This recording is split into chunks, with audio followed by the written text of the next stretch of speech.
감사합니다. 오늘 미국 선교회 헌신 예배를 맞이해서 영어로 한마디 인사해 보도록 하겠습니다. 잘 영어 못하는데 God is good 하면 여러분 all the time 하시면 돼요. 연습 한번 해볼까요? God is good. 제가 all the time 하면 어떻게 될까요? 여기 미국에서 오신 분도 계신 것 같아요. 한번 해볼까요? God is good all the time. 아멘. 감사합니다. 하나님은 언제나 선하신 분이신 줄로 믿습니다. 아이를 2명만 낳으려고 했습니다. 그런데 미국에 들어간 지 2주 만에 하나님께서 저희에게 셋째를 주셨다는 사실을 알았습니다. 너무 놀랐습니다. 생각지 못했고 이제 막 이민생활 시작이자 새로운 교회 부임해서 적응해야 되는데 아이까지 생기니까 어떻게 해야 될지 자신이 별로 없더라고요. 근데 그때 담임 목사님께서 저에게 이렇게 말씀하셨습니다. 이 목사님, 계약 위반입니다.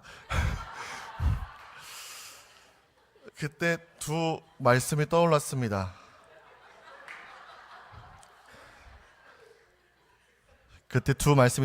잠언 16장 9절 사람이 마음으로 자기 길을 계획할지라도 걸음을 인도하시는 여호와시니라. 아멘. 그리고 신혼 초에 제가 장난처럼 아내에게 아이 셋은 낳아야지 했던 말이 주마등처럼 스쳐가면서 민수기 14장 28절 너희 말이 내 귀에 들린 대로 내가 너에게 행하리니 라는 음성이 귀에 쟁쟁하게 들렸습니다. 그리고 그해 8월에 건강하게 저희 셋째 주혁이를 출산하게 되었습니다. 아이를 낳았을 때 정말 많은 축하를 받았습니다. 그런데 출산 축하와 더불어 어떤 축하를 또 받았냐면 미국 시민권자 생긴 거 축하한다고 얘기 많이 들었습니다. 시티즌 생긴 거 축하한다는 이야기 많이 들었고 집에 독수리 생겼다고 시민권자라고 여기서 태어났으니까 대통령도 될 수 있다고 이런 격려의 말씀 많이 들었습니다. 미국 이민 사회에서 가장 큰 어려움은 바로 신분의 문제입니다. 우리나라에서 미국 갈 때 왜 비자를 받아서 대사관에서 인터뷰해야 될까요? 우리는 그냥 우호국인데, 시민권이 없어서인데 왜 그러냐면 필터링 하겠다는 거예요. 아무나 들여보내지 않겠다는 것입니다. 대사관에서 인터뷰를 그렇게 치열하게 막 맞춰도 입국 심사할 때 또 굉장히 어려움을 겪기도 합니다. 하지만 미국 시민권자, 하다못해 영주권자도 공항에 가면 입국하는 라인이 달라요. 시민권자 저쪽으로 벌써 들어가는데 저는 들어갈 때 1시간이 넘게 걸렸던 것 같아요. 아이들도 있고 그래서 미국에 오래 살고 있지만 신분의 문제가 해결되지 않는 많은 분들을 교회에서 보았습니다. 청년 대학생들도 신분의 문제가 해결되지 않아서 받는 불이익 또 어려움 등이 많았습니다. 그런데 시민권자에게는 다른 특권이 있어요. 미국에서 보호하고 미국에서 혜택을 준다는 거예요. 자기 자국의 시민이니까.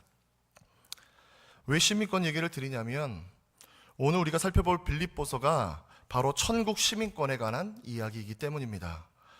빌립보서 3장 20절에서 바울은 이렇게 선언합니다. 우리의 시민권은 하늘에 있는지라.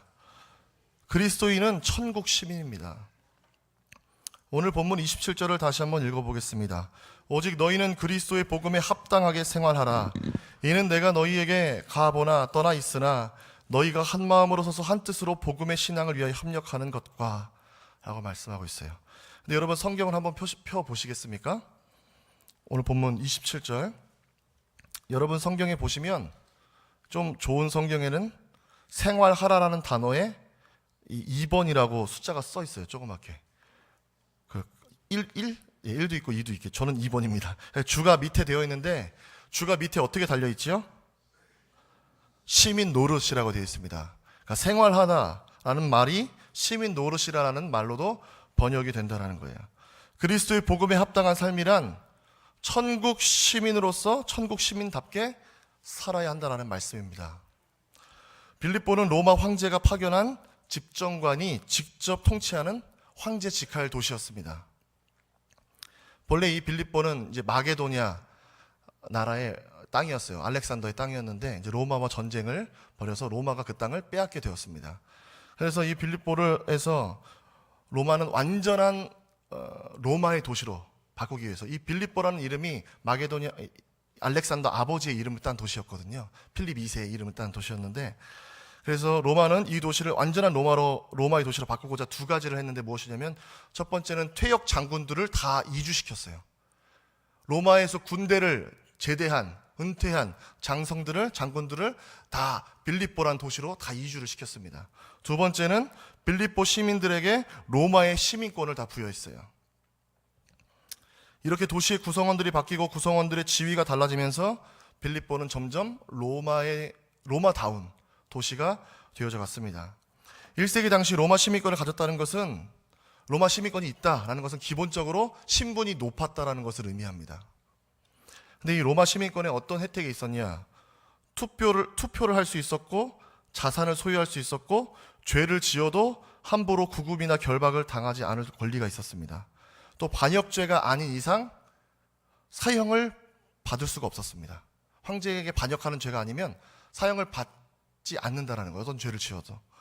그래서 로마 시민권이라는 것은 힘이자 권력이었습니다. 이러한 로마의 힘과 권세가 있는 빌립보의 한 가운데서 바울은 빌립보 교인들에게 로마의 시민이 아니라 천국의 시민으로 살라고 도전하고 있는 것이에요. 천국의 시민이란 그리스도의 복음에 합당한 삶을 살아내는 사람들입니다. 그렇다면 복음에 합당한 삶은 구체적으로 무엇이냐? 첫째로, 천국 시민은 한마음 한뜻으로 복음에 협력하는 사람들입니다. 교회는 헬라어로 에클레시아라고 하는데, 이것은 부르심을 입은 자들이라는 복수로 사용이 됩니다. 그래서 교회는 혼자만 이루어가는 것이 아니에요. 한 사람 한 사람이 모여서 한 마음으로 협력할 때, 그때 참된 교회로 만들어져 간다는 것입니다. 한 마음 한 뜻으로 협력한다는 것은 성령 안에서 그 공동체가 하나가 된다는 뜻이에요. 성령의 역사는 하나됨입니다. 그러나 마귀의 역사는 무엇입니까? 분열이에요. 갈라지게 하는 거예요. 온 교회가 영적 순항을 위해서는 성령의 역사를 따라 하나됨을 이루어야 될 줄로 믿습니다. 그런데 하나됨은 그냥 앉아있는다고 되는 게 아니라는 거예요. 너희가 오늘 본문에도 그냥 하나 되라 이렇게 말씀하신 게 아니에요. 하나됨을 위해서 한 마음으로 뭐 해라? 협력해야 된다는 거예요. 수고를 해야 된다는 거예요. 에베소서 4장 11절은 이렇게 말씀하는데, 그가 어떤 사람은 사도로, 어떤 사람은 선지자로, 어떤 사람은 복음 전하는 자로, 어떤 사람은 목사와 교사로 삼으셨으니 이는 성도를 온전하게 하며 봉사의 일을 하게 하며 그리스도의 몸을 세우려 하심이라. 공동체의 교회에서 보면 모두 다 다른 달란트를 갖고 있습니다. 그런데 우리에게 그 달란트를 주신 까닭은 무엇이냐면, 나 잘나서 내 좋은 일 하라는 게 아니에요. 자아 실현을 교회에 와서 하라는 것이 아닙니다. 그 달란트를 왜 다르게 주셨냐? 각자 다른 달란트로 협력해서 그리스도의 몸을 세우라는 것입니다.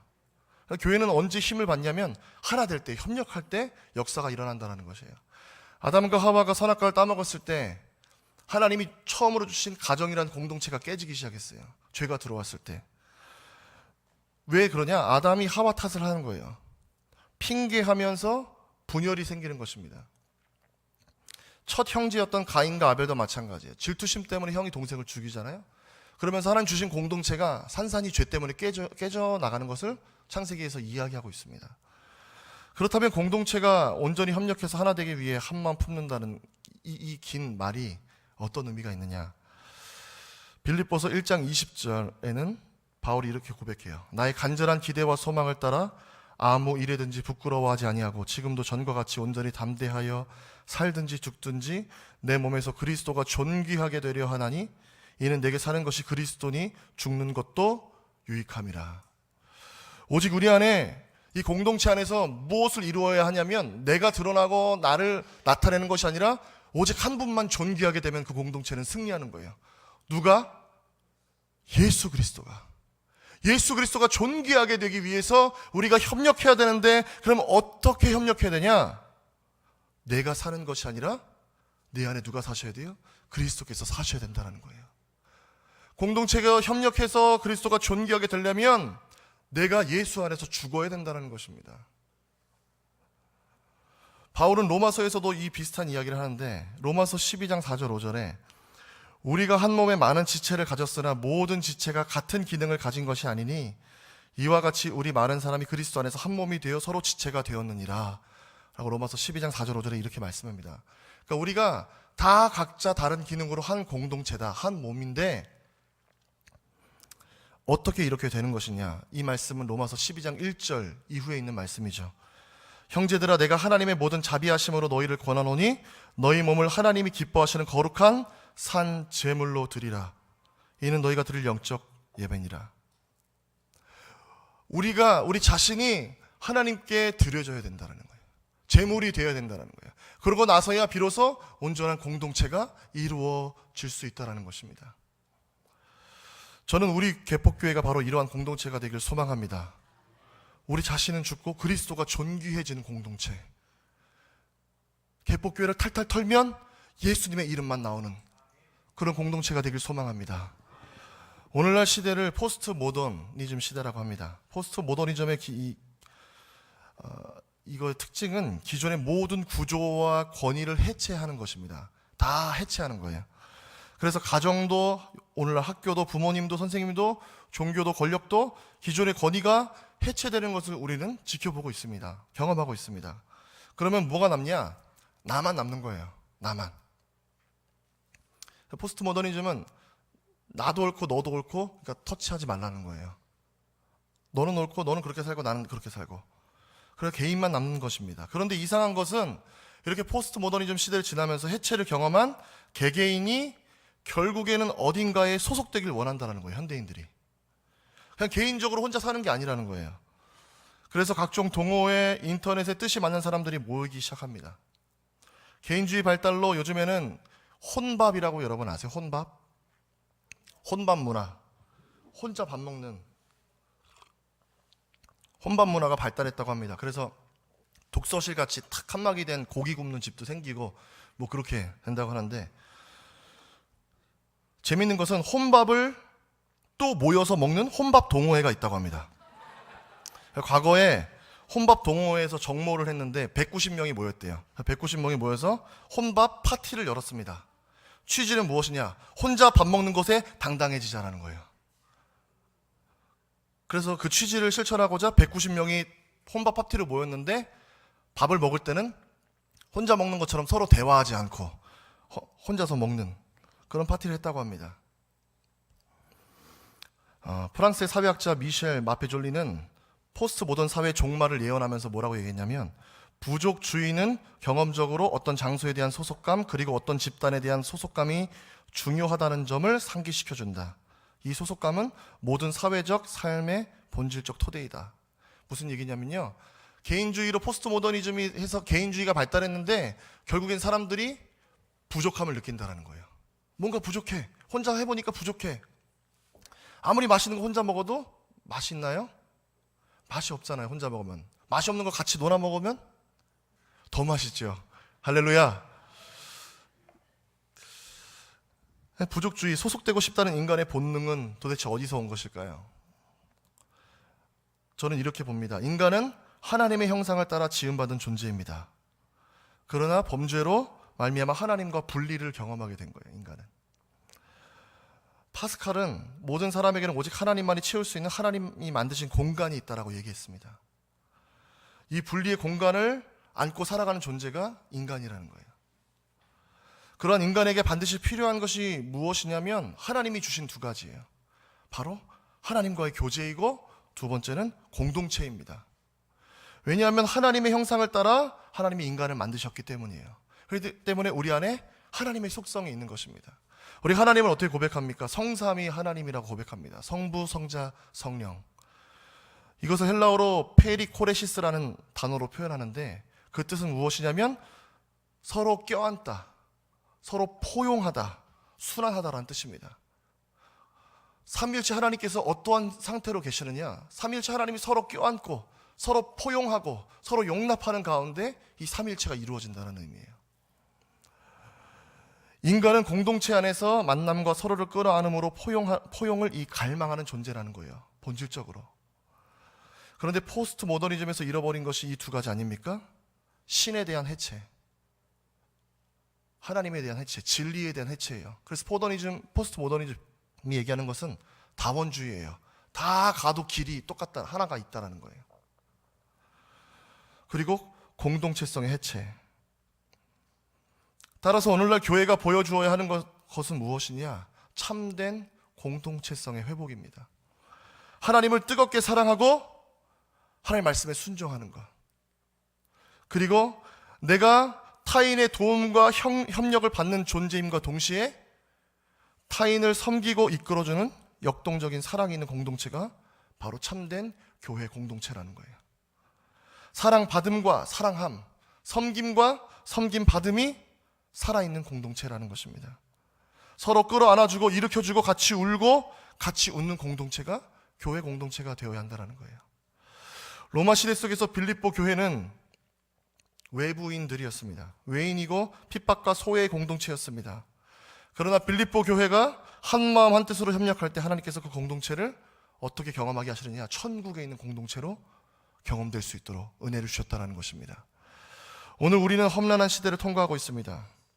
이때 우리 개폭교회가 예수님을 뜨겁게 사랑하고 그리스도의 사랑 안에서 서로 섬기고 협력해서 세상에 없는 공동체, 세상이 감당할 수 없는 사랑의 공동체가 되길 축복합니다. 두 번째로 천국 시민은 고난의 역설에 기꺼이 동참한다는 것입니다. 그리스도인의 삶에 고난이 있는 것을 여러분 인정하십니까? 바울은 오늘 본문 29절에 이렇게 고백합니다. 그리스도를 위하여 너희에게 은혜를 주신 것은 다만 그를 믿을 뿐 아니라 또한 그를 위하여 고난도 받게 하려 하심이라. 하나님께서 우리에게 은혜를 주신 이유가 두 가지인데, 첫 번째는 예수 그리스도를 잘 믿도록 하기 위해서 은혜를 주신다는 거예요. 두 번째는 무엇이냐? 그 주님을 위해서 고난을 받도록 하기 위해서 은혜를 주신다는 거예요. 여기서 말하는 고난은 인생의 어려운 일이 아닙니다. 어떤 고난이냐면 복음을 전하다 받는 고난이에요. 복음을 전하다가 어려움 당해도 고난을 만나도 하나님이 은혜를 주시니까 감당할 수 있다는 것입니다. 그래서 이 고난은 선택적 고난이에요. 복음을 전하지 않으면 받지 않을 고난입니다. 편안하게 신앙생활하면서 십자가를 아무리 바라봐도 부담이 없어요. 왜냐하면 그냥 설교 듣고 헌금하고 종교생활 하는 거거든요. 예배 참석하는 거거든요. 그런데 예수님을 주로 고백하면 이 십자가가 그냥 십자가일 수가 없잖아요. 나를 구원한 십자가가 저기 죽어가는 사람들도 살릴 수 있는 능력의 십자가가 고백이 되니까, 이 십자가 때문에 내 가슴이 뜨거워지니까 그 고난 가운데로 십자가 들고 들어갈 수 있다는 것입니다. 우리가 예배드리고 신앙생활 한다고 하면서도 우리의 삶이 변화되지 않는 이유가 무엇입니까? 예배당에 있는 십자가가 우리 삶에 들어오지 않기 때문입니다.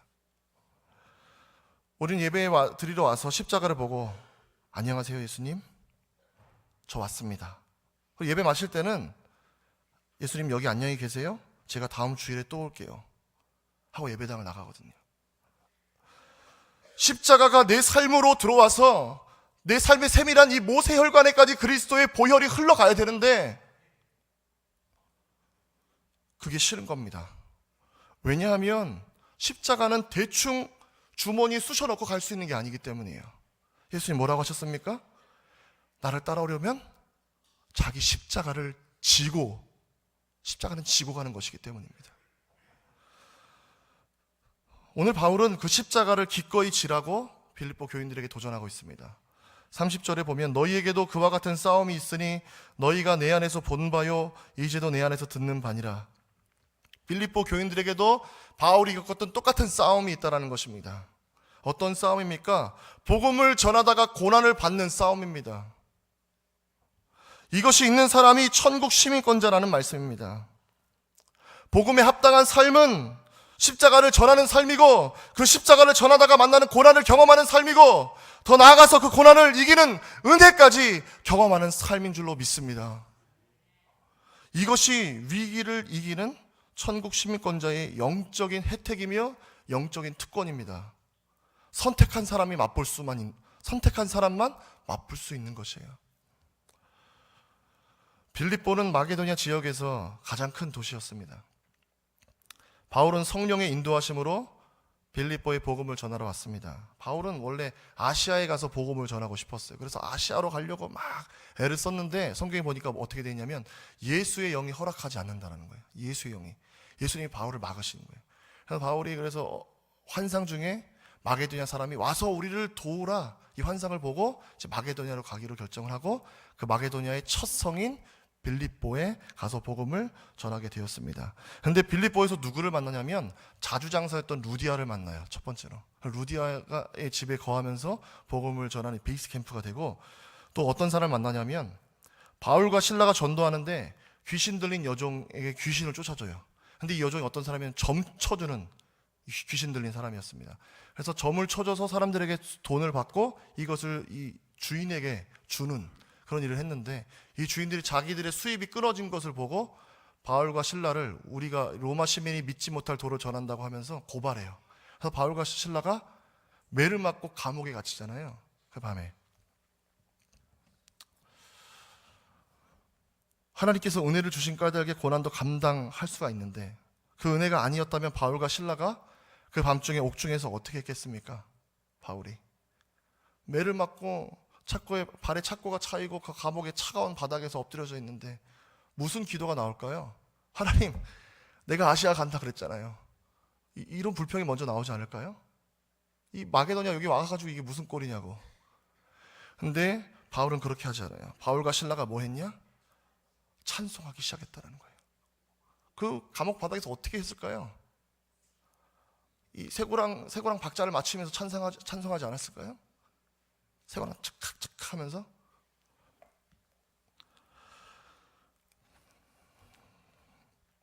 이 고난도 하나님의 은혜로 감당할 수 있었기 때문에 불평 대신에 찬송이 나오게 되는 것입니다. 심지어 그리스도를 위해 고난 받는 것을 바울이 뭐로 고백하냐? 영광으로, 특권으로 바울은 고백했습니다. 우리는 하나님께 은혜 받고 믿음이 성장하기를 원하지만 고난 받기를 원하지 않습니다. 왜냐하면 두렵기 때문이에요. 그러나 고난은 특권입니다. 복음 전하다 받는 고난은 아무나 받는 게 아니에요. 우리가 복음을 전할 때 예수님을 부끄러워하면 예수님이 나중에 만났을 때 우리를 어떻게 하신다고요? 모른다고 하신다고요. 이 고난은 아무나 받을 수 있는 고난이 아닙니다. 만약 지금 여러분이 복음 전하기 위해서 고난받고 있다면 하나님의 은혜가 함께함을 잊지 마시기 바랍니다. 믿지 않는 가족을 그리스도께 인도하기 위해 기도하고 섬기는 분들, 동료와 친구들을 그리스도께 인도하기 위해 섬기고 사랑의 수고를 하시는 분들, 믿음을 잃어버린 자녀가 그리스도께 돌아오기를 눈물 뿌려 기도하시는 분들, 걱정하지 마시기 바랍니다. 지금은 닫혀있는 고난의 옥문이 믿음으로 찬송하며 주님을 바라볼 때 주의 은혜로 그 옥문이 흔들리고 열려지는 은혜가 있는 줄로 믿습니다. 왜냐하면 우리는 고난이라는 옥문이 가두어 둘 수 없는 천국 시민권자이기 때문입니다. 하나님이 가셔서 옥문을 흔들어서 천국 시민권자를 꺼내내시는 거예요. 빌립보는 로마의 식민 도시로서의 역할을 충실하게 감당하는 곳이었어요. 충성스러운 군인들이 많이 살기도 했었고, 로마의 시민권을 부여하기도 했었고, 또 황제의 집정관이 직접 되어 있었기 때문입니다. 그런데 이 도시 한복판에서 그리스도인들은 어떤 사람들로 선포되고 있느냐? 황제가 주인인 백성이 아니라 하나님이 주인인 천국 시민권자, 이것을 고백해야 된다는 거예요. 당시 사람들은 누구나 로마 시민권을 갖고자 했습니다. 그것은 특권이고 권력이었기 때문입니다. 그러나 그리스도인들은 로마 시민권을 위해 살지 말고 복음을 위해 사는 자들이 되어야 한다라고 사도 바울이 도전하는 것이에요. 천국 시민권을 위해 살라는 것입니다. 빌립보는 황제의 다스림에 복종하고 황제의 권력에 무릎을 꿇는 도시였습니다. 그러나 빌립보서 2장 9절에서 바울은 어떻게 선포하냐면, 이러므로 하나님이 그를 지극히 높여 모든 이름 위에 뛰어난 이름을 주사. 할렐루야. 하나님이 황제보다 더 높은 이름을 예수님의 이름에 주셨다는 거예요. 예수님을 더 높이셨다는 거예요. 당시 세계 권력과 영광과 부귀의 상징인 로마 황제보다 더 높은 이름, 우리 주 예수님께 주셨다는 것입니다. 그래서 하늘에 있는 자들, 땅에 있는 자들, 땅 아래에 있는 모든 자들로 모든 무릎을 예수의 이름 앞에 꿇게 하시고 모든 입으로 예수 그리스도를 주라 시인하도록 하시겠다라는 것입니다. 빌립보에서 주님은 로마 황제였습니다. 그러나 빌립보에서 무슨 일이 일어났습니까? 로마 황제의 권력과 힘으로 바울과 실라를 옥에 가두었지만 권능의 하나님께서 그 옥문을 여시고 자신의 하나님 되심을 증거하신 곳이 바로 빌립보였습니다. 그래서 천국 백성들은 누구냐? 예수 그리스도를 진실로 주님으로 고백하는 그 사람들입니다. 오늘 이 시대에 여러분은 누구를 주님으로 고백하고 계십니까? 무엇을 주님으로 고백하고 계십니까? 물질과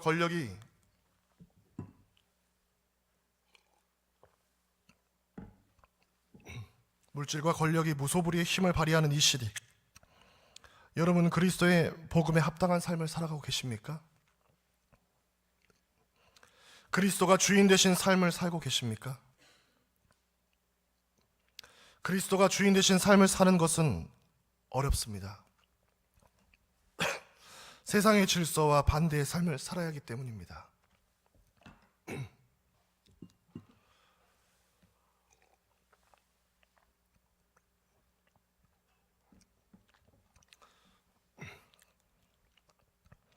그리스도가 주인 되신 삶은 고난이 따라옵니다. 세상과 구별된 거룩한 삶을 살아야 하기 때문입니다.